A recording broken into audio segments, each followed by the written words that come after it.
కొత్త ఎయిర్పోర్టు మన్యం వీరుడు అల్లూరి సీతారామరాజు పేరు పెట్టుకున్నాం. పేరు తలుచుకుంటేనే గుండె ఉప్పొంగుతుంది.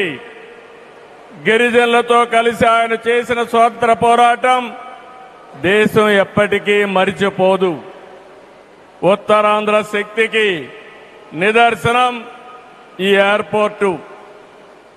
ఎందుకంటే ఈ ఎయిర్పోర్ట్ నిర్మించింది ఎవరో కాదు, ఉత్తరాంధ్ర వాసి జిఎంఆర్, ఈ ప్రాంత వాసి. ఇంకొక పక్క దీనికి తొలుగు అడుగు వేసిన అశోక్ గజపతి రాజు ఇక్కడి వారే. ఏవియేషన్ మంత్రిగా నిర్మాణం పూర్తి చేసే బాధ్యత తీసుకున్న రామ్మోహన్ నాయుడుది కూడా ఉత్తరాంధ్రనే. ఇది ఉత్తరాంధ్ర సత్తా అని మరొక్కసారి మీ అందరికీ విజ్ఞప్తి చేస్తున్నాను. ఈరోజు ఉత్తరాంధ్ర దశ దిశ మార్చి కీలక ప్రాజెక్టు ప్రారంభానికి వచ్చిన మోడీ గారికి మనస్ఫూర్తిగా ధన్యవాదాలు.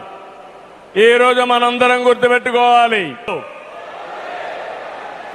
పోలవరానికి సాయం చేసి గాడిన పెట్టింది ఎవరు?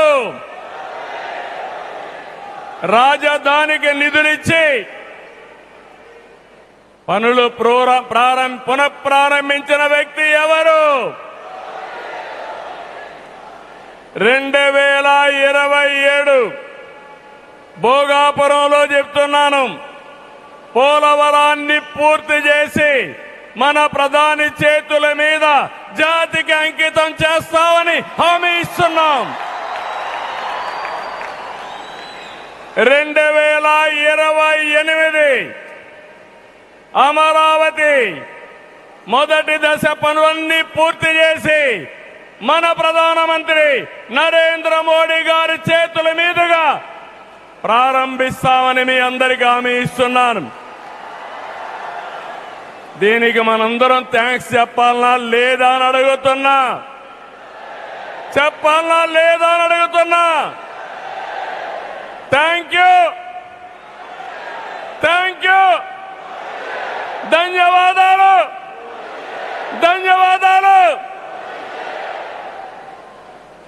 ఏఎస్ఆర్ ఎయిర్పోర్టు 2703 ఎకరాలు, 5641 కోట్ల రూపాయలు అద్భుతంగా వచ్చింది. ఎయిర్పోర్టుని ఫ్లయింగ్ ఫిష్ ఆకారం నిర్మించారు. మన తీర ప్రాంతాన్ని ఇది గుర్తు చేస్తుంది.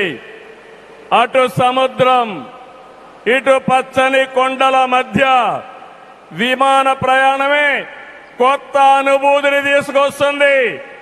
నేను చాలా విమానాశ్రయాలు చూశాను, కానీ భోగాపురం ఒక ప్రత్యేకమైన ఎయిర్పోర్ట్ అని మరొకసారి మీకు విజ్ఞప్తి చేస్తున్నా. ఎయిర్పోర్ట్లో